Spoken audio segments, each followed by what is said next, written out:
Hola amigos, seguimos con el estudio del libro de Apocalipsis, las revelaciones.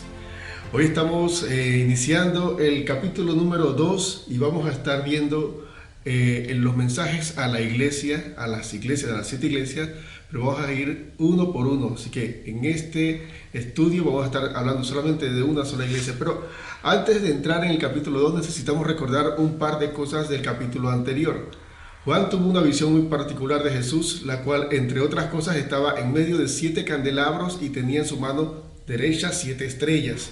Jesús mismo le reveló a Juan que las estrellas representaban los líderes encargados de cada iglesia, o sea, los ángeles.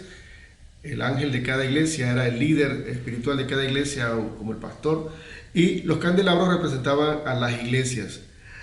La síntesis del libro de las revelaciones está en el versículo 19 del capítulo 1, donde dice, el versículo 19, escribe estas cosas, las que has visto, las que son, las que han de ser después de estas. Las cosas que has visto son la visión de Jesús y su apariencia. Las que son es la situación de la iglesia representada en 7 iglesias en Asia, la situación de la iglesia actual, de la era de la iglesia. Y las que han de ser después de esta, lo que describe después del capítulo 4 en adelante, todo acerca del futuro. Así que esta es la síntesis del libro de Apocalipsis.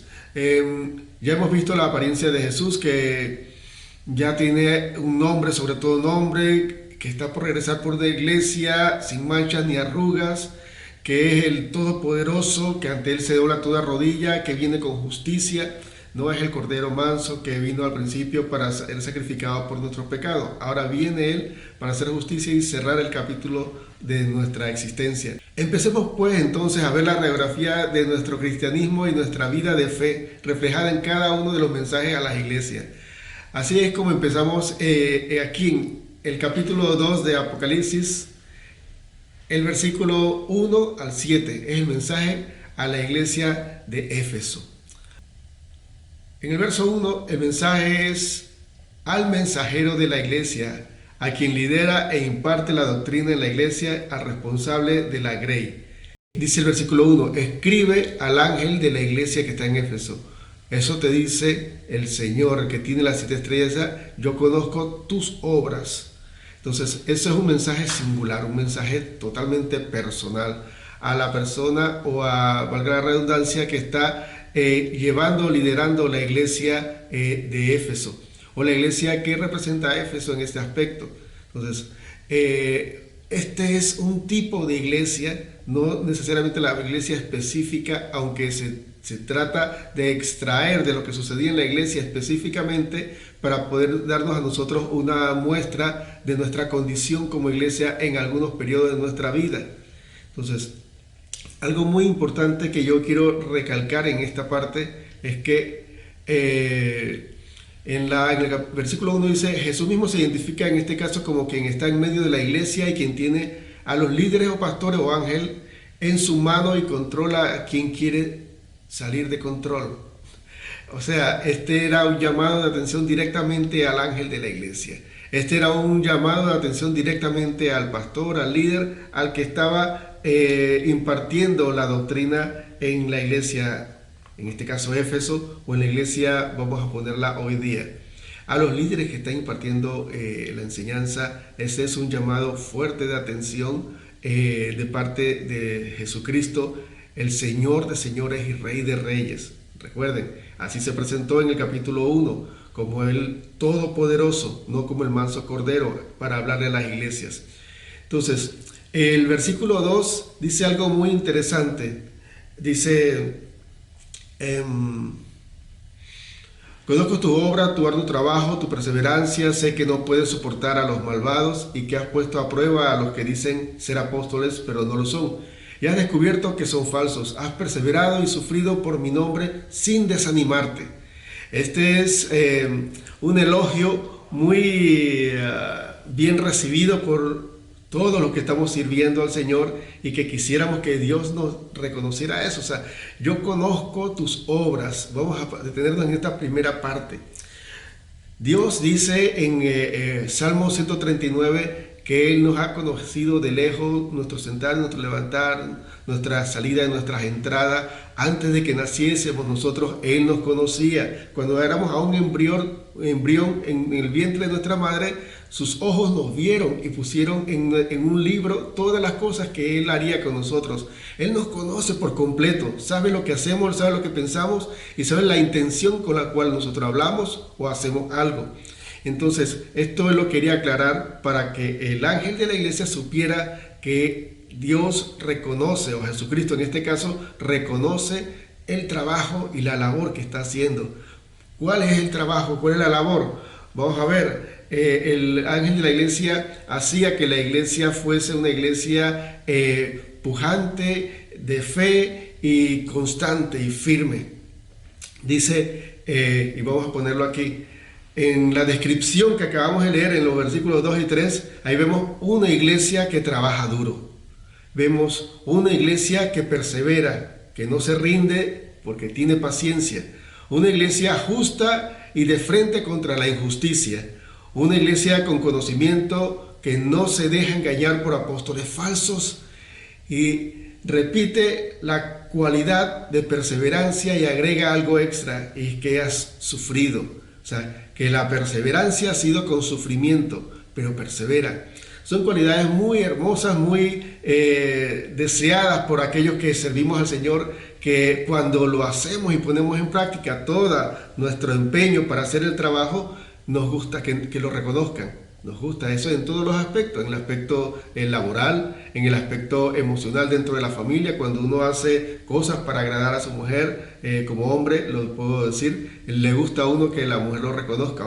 Qué bueno hiciste esto. Y cuando la mujer hace algo muy bueno para el marido, que el marido pueda reconocer, mi amor, gracias porque has hecho este detalle. Hijos, gracias porque hicieron caso, obedecieron en este otro aspecto. A los padres, los hijos, padre, mamá o papá, gracias porque me has hecho la comida que me gusta, gracias porque tienes cuidado de mí, gracias porque haces algunas acciones que a mí me agradan. El reconocer es algo muy importante, y en este caso Jesús reconocía el trabajo y la labor de esta iglesia, que era muy pujante, que era una iglesia de avanzada, una iglesia que no se quedaba corta. Y esto es algo muy importante, que hay que darse cuenta de algo. Dice, la obra en el ministerio del trabajo no es en vano. Dios la reconoce y Dios sabe lo que está sucediendo en nuestras vidas, y nos conoce a nosotros y sabe nuestras debilidades y sabe nuestras carencias, pero sabe también todo lo que nosotros hacemos. A veces cuando nos regaña pensamos es que solamente ve lo malo, pero ahí él quería reconocer, o quería dar a entender a la iglesia de Éfeso que él reconocía todo el trabajo que estaban haciendo. El verso 4 viene y cambia totalmente el reconocimiento, y empieza a hablar de un detalle muy importante. Aunque reconozca el trabajo que está haciendo la iglesia de Éfeso y especialmente su ángel, él dice en el versículo 4, sin embargo tengo en tu contra que has abandonado tu primer amor. Esto habla de motivación, de las buenas obras, de tu servicio en la iglesia. Eso habla de qué te lleva a hacer lo que estás haciendo en la iglesia.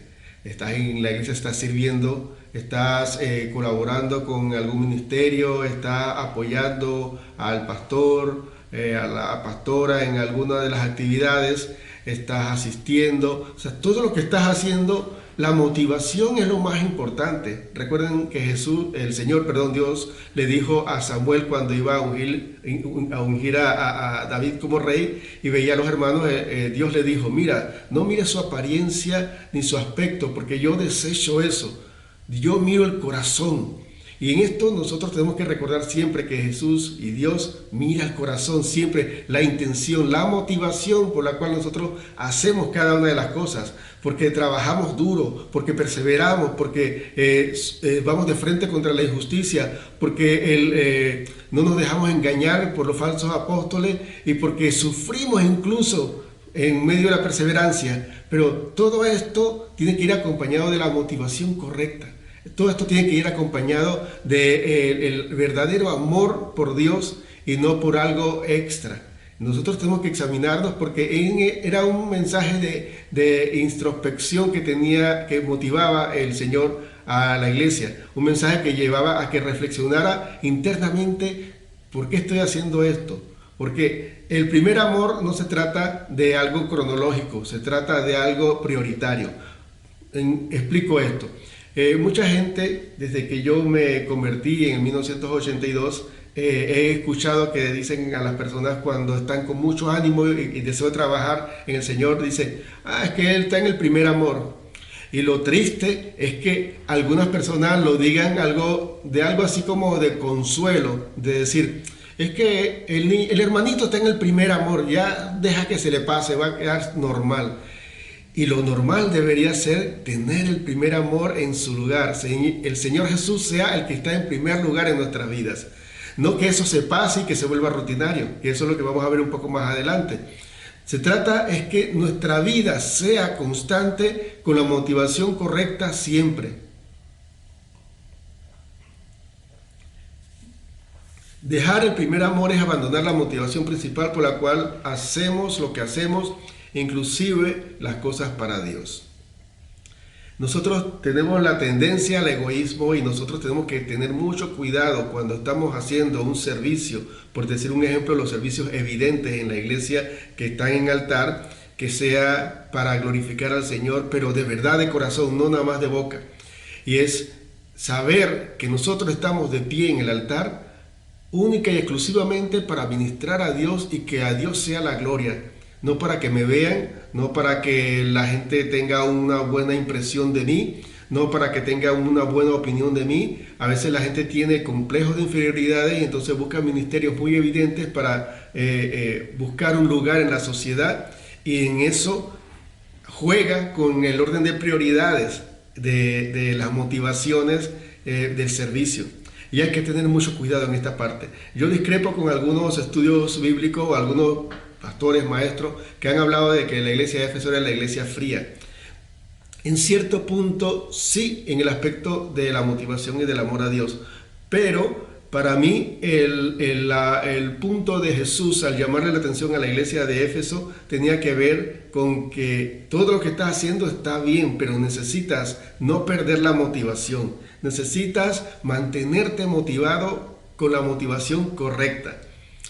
Y yo quería agregar algo en este aspecto, y es que nosotros tenemos que darnos cuenta que eso es algo muy sutil. Nosotros no nos damos cuenta cuando las cosas cambian, cuando las cosas se transforman de una situación a otra muy distinta, completamente distinta.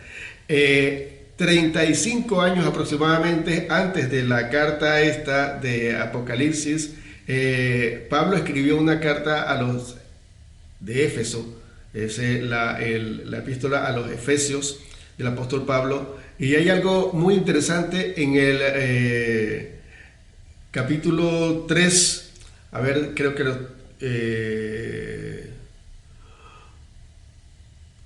Pablo oraba mucho por la iglesia, porque él la fundó y estuvo ministrando mucho esa iglesia. Luego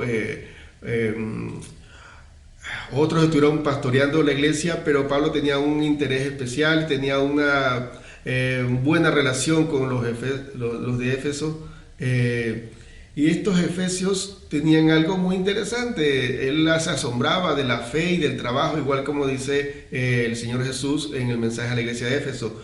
Pero había una oración especial importante.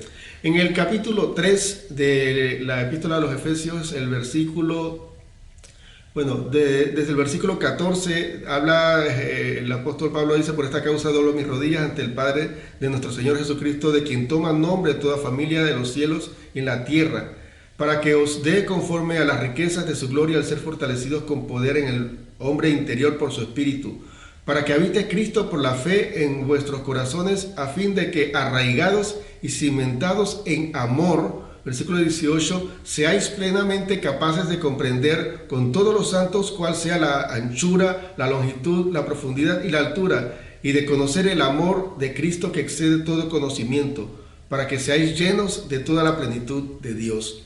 Esta oración hacía Pablo a los de Éfeso porque encontraba que tenían mucha fe, mucho empuje, mucha garra, mucha motivación para hacer las cosas, pero él oraba, dice, doblo mis rodillas por esta causa para que ustedes puedan conocer. Y es algo que, esta es la versión Reina Valera y me llama la atención, el versículo 19, vamos a ponerlo ahí, dice, conocer el amor de Cristo que excede a todo conocimiento. Pareciera que se contradijera, ¿no? Pero lo que está hablando acerca de que nosotros podamos comprender que ese amor es grande, que no lo podemos conocer al 100%, que no hay alguna capacidad humana para poder nosotros conocer realmente el amor de Dios, su altura, su profundidad, su anchura, su longitud. O sea, ese tamaño es inmenso y nosotros no tenemos una medida en nuestra cabeza o en nuestro conocimiento humano para poder medirlo, pero comprender que ese amor es tan grande es muy vital y muy importante para nuestras vidas. Y él oraba para que la iglesia de Éfeso pudiera comprender eso, quizás no conocerlo al 100%, pero sí comprenderlo. Y entonces eso era lo que llevaba a que cada uno de los que trabajaban en Éfeso, en su labor evangelística, de compartir la palabra y de llevar las cosas más allá, tuviese la motivación correcta siempre. Cuando tú conoces que el amor de Dios es lo más grande, tu motivación no varía. Pero cuando tú empiezas a amarte a ti mismo, a ser amador de sí mismo, de ser egoísta y de ser egocéntrico, empiezan las cosas a fallar. Las cosas no funcionan porque tiene que ser siempre la gloria para el Señor. La iglesia de Éfeso era impresionante. La iglesia de Éfeso era una iglesia que estaba establecida en medio de una metrópolis muy corrupta. Eso va a decir hoy día un nivel de Las Vegas o algo así, porque había en esa ciudad, era famosa por la diosa Diana, a la cual le rendían culto, y eso era muy aberrante, que no quiero detallar aquí cosas que tenían que incluir cosas sexuales, pero era muy aberrante todo lo que sucedía en ese lugar, en Éfeso, lo que actual es Turquía, y la iglesia se mantenía íntegra, se mantenía firme y se mantenía hacia adelante, pero tenía que tener cuidado con la motivación. O sea, no una iglesia que se mezcló con el mundo, es una iglesia que estaba trabajando siempre en todo lo que tenga que ver con el mensaje de Cristo, pero el detalle siempre era la motivación. Y esto es lo que viene la aplicación a nuestras vidas, es la motivación en nosotros para hacer la obra del Señor. ¿Cuál es? Hay que tener mucho cuidado en ese aspecto, y en ese es un llamado de atención del Señor Jesús para nosotros también como iglesia de Éfeso en algunos periodos que nosotros nos comportamos de tal forma. Ok, el versículo 5 dice, recuerda de dónde has caído, arrepiéntete y vuelve a practicar las obras que hacías al principio. En esta primera parte se refiere al orden de prioridad, el primer amor que sabemos que es el amor de Dios, establece por prioridad en nuestras vidas. Cuando no tenemos a Dios como prioridad, como lo más importante, no estamos con Dios en las alturas, o sea, hemos caído. Cuando Dios no es nuestra prioridad, nosotros no estamos con Él, nosotros estamos con lo que queremos hacer. O sea, nosotros si estamos con la motivación correcta, todo lo que hacemos será agradable a Dios. Pero si estamos con la motivación incorrecta, seremos como aquellas personas que en la parábola del Señor Jesús decía que en aquel tiempo me dirán, Señor, en tu nombre eché fuera demonios, en tu nombre sané enfermos, en tu nombre hice milagros. Y el Señor va a decir, nunca los conocí, apártense de mí, hacedores de maldad. Pero espérense un momento, ¿qué dice? Los que hacía, las actividades que hacía no eran ni siquiera de un cristiano de banca, que se mantenía sentado inactivo. Era de un cristiano activo. Pero ¿por qué dice Jesús o el Señor en aquel tiempo que nunca los conoció? Porque es que no era la prioridad en toda y cada una de las actividades. Tendría que ser que todo lo que hacía era para sí mismo, para vanagloriarse, para hacerse el más famoso, para hacerse el importante o para llamar la atención. Todo lo que tú hagas, oras por alguien, intercedes por alguien, estás preocupado por alguien, le das seguimiento, le das estudio bíblico, como el caso mío. O sea, ¿cuál es la motivación? Porque si la motivación, y eso hay que examinarse bien a profundidad, eso no es algo que está a flor de piel que tú puedas detectarlo enseguida, eso es algo bien sutil.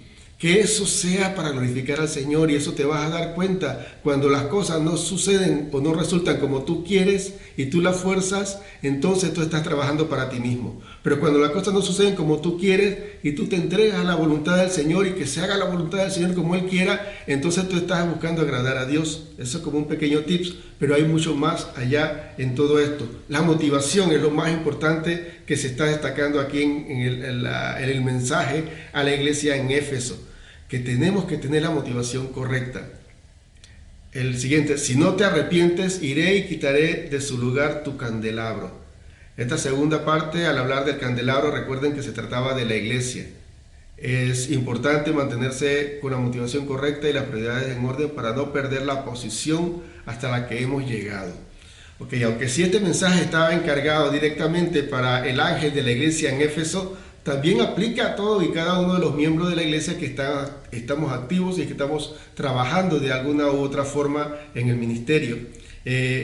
Si no te arrepientes de que tu motivación es incorrecta, de que estás trabajando para ti, para tu propia fama, para tu propia gloria, el candelabro lo quitaré de su lugar, tu posición será quitada, tú serás desechado. Recuerden, a Saúl fue desechado del reinado porque su motivación era incorrecta. Él nada más trabajaba con la presión del pueblo y trabajaba también en base a los complejos propios que él tenía. Luego la posición fue ocupada por alguien que tenía temor de Dios, alguien que buscaba siempre agradar a Dios y alguien que, aunque tenía errores, siempre quería que la comunión con Dios nunca se interrumpiese, y hacía todo lo necesario, a pesar de los errores, luego hacía todo lo necesario para enmendar sus errores. Algunos no lo pudo solucionar, eran muy graves, no voy a entrar en estos detalles, pero siempre que fue confrontado, por ejemplo, con el profeta Natán, él demudó su rostro, su corazón se compungió e hizo todo lo necesario para no perder la comunión con Dios.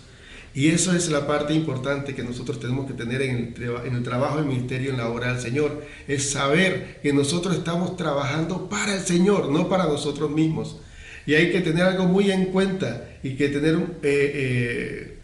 la mente clara en este aspecto. Y es que nosotros todo, absolutamente todo lo que nosotros hacemos en nuestra vida va visto con una lupa por parte del Señor directamente a las motivaciones, no a nuestras acciones. Usted podrá engañar, usted podrá embaucar, podrá distraer a alguien con mucha actividad. No sé si a usted le ha pasado que hay lugares que usted ha trabajado en equipo y se encuentra con una persona que está moviéndose, haciendo bastantes cosas, pero si usted presta atención, puede que esa persona no esté haciendo nada, sino simplemente hace movimientos rápidos, bruscos y actitudes, pero al final todo eso es bluff, todo eso es vacío, todo eso es sin consistencia. Porque lo único que quiere es aparentar que está en más acción que lo demás. Entonces a Dios no se le engaña. Dios es el Dios vivo. Y eso tiene que ver con que Él no es un Dios muerto, Jesucristo no es un Dios muerto que le pueden jugar vivo los demás. Él es más astuto que los astutos.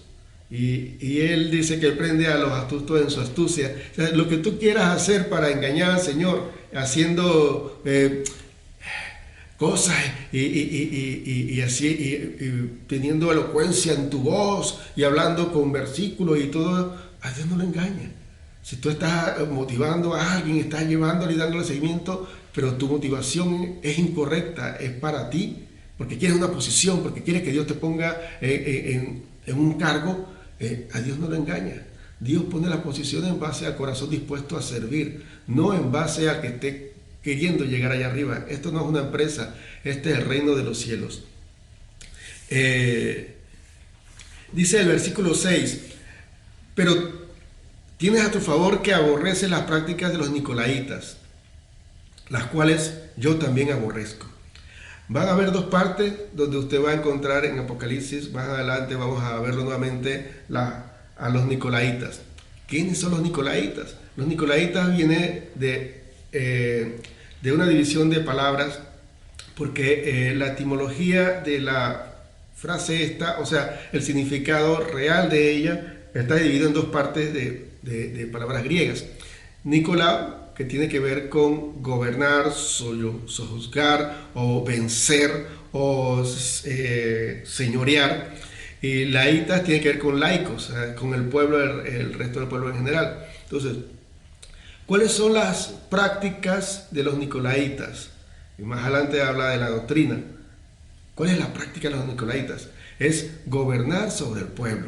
Entonces, en esta parte nos vamos con algo bastante fuerte, bastante grueso, y espero que me dé el tiempo para poder explicarle todo esto con buena claridad. Los nicolaitas son aquellos que establecieron jerarquía en la iglesia, y en la cual, aunque la iglesia está con un orden y sí se pide que haya obispos, en 1 Timoteo habla de diáconos, en el libro de los Hechos están los apóstoles, que son los que la condición para ser apóstoles era tener una experiencia física y personal con el Maestro Jesucristo, o sea, los que estén alrededor de él. Jesucristo ya partió al cielo en Hechos capítulo 1, así que de ahí en adelante todos los apóstoles han sido los que ya fueron, los que están escritos en los libros, no el resto. El resto nosotros podemos hacer obras de apostolado, pero no somos apóstoles. Y un apostolado es aquel que llegaba a un lugar, eso venía desde del Imperio Romano, que era llegaba a un lugar y adoctrinaba a todo ese lugar en base a la doctrina del César. Ese era un apóstol del imperio. Entonces, los apóstoles de Jesucristo era que llegaban a un lugar y permeaban ese lugar, permeaban el lugar de la doctrina de Cristo. Entonces, establecían el reino en ese lugar. Los romanos establecían el reino de Roma, o el imperio romano, perdón, en los lugares por medio de los apóstoles que lo imponían. Y luego llegaban entonces los emperadores y ejercían toda la autoridad. Pero regresando al punto con esto es que las prácticas de los nicolaitas era someter al pueblo, era que el pueblo sea un servil. O sea, nosotros tenemos que tener en cuenta algo. Jesús dijo claramente cuando Jacobo y Juan, por medio de su madre, querían tener el lugar de eminencia, que la mamá dice, cuando estés en tu reino, ponga a mi hijo a un hijo mío a la izquierda y el otro a tu derecha. Eso buscando una posición por encima de las demás personas. Y Jesús le reprendió y le dijo, le reprendió en el aspecto de regañarle, dice, mujer, tú no sabes lo que estás pidiendo. Luego dijo, en el reino de los cielos no es así, porque el mayor es el que sirve. Entonces, si nosotros tenemos esos principios, esos valores del reino, entendemos nosotros que todo liderazgo que está en la iglesia es para servir, no para imponer a las demás personas. No para que le estén besando a uno la mano ni el anillo, no es para que le haga reverencia a la gente a una persona, no para que yo me ponga de exigente que si voy a viajar a un lugar y voy a predicar me tiene que pagar un mínimo de ofrenda, tiene que ponerme en un hotel de tantas estrellas y tiene que tenerme tantas condiciones de artista, llenando un rider, una lista de requisitos que yo quiero solamente este tipo de agua, solo quiero, o sea, porque eso ya se fue al lado contrario. Entonces, las obras de los nicolaitas o las prácticas de los nicolaitas eran aquellos líderes que se querían poner encima de las personas y las sojuzgaban y las sometían. Y ese no era principio del reino. Y eso Jesús lo aborrecía, porque él mismo, Jesús, dijo, yo no vine a ser servido, sino vine a servir. Entonces, cuando entendemos que Jesús aborrece las cosas que van en contra de su voluntad, porque él mismo dice, más adelante lo van a ver en otra iglesia, dice, yo estoy a la puerta y llamo, si alguien abre la puerta, yo entraré a él y cenaré con él. Él siempre es un caballero, siempre pide permiso, no irrumpe. El enemigo sí irrumpe, quiere someter y quiere controlar todo. Tú tienes la voluntad libre, la decisión de elegir o a Dios o al enemigo, pero tú tienes la voluntad. El enemigo siempre te obliga a que siempre lo obedezcas a él, te sometas a él. Entonces, por eso es que la práctica de los nicolaitas, que era imponerse sobre el pueblo, era algo que el Señor Jesús aborrecía y que el Señor de señores y Rey de reyes no permitía dentro de la iglesia, y eso lo aborrece, lo odia con todo su corazón y toda su alma. Y dice entonces el versículo 7, el que tiene oído, que oiga lo que el Espíritu dice a las iglesias. Al que salga vencedor le daré derecho a comer del árbol de la vida que está en el paraíso de Dios.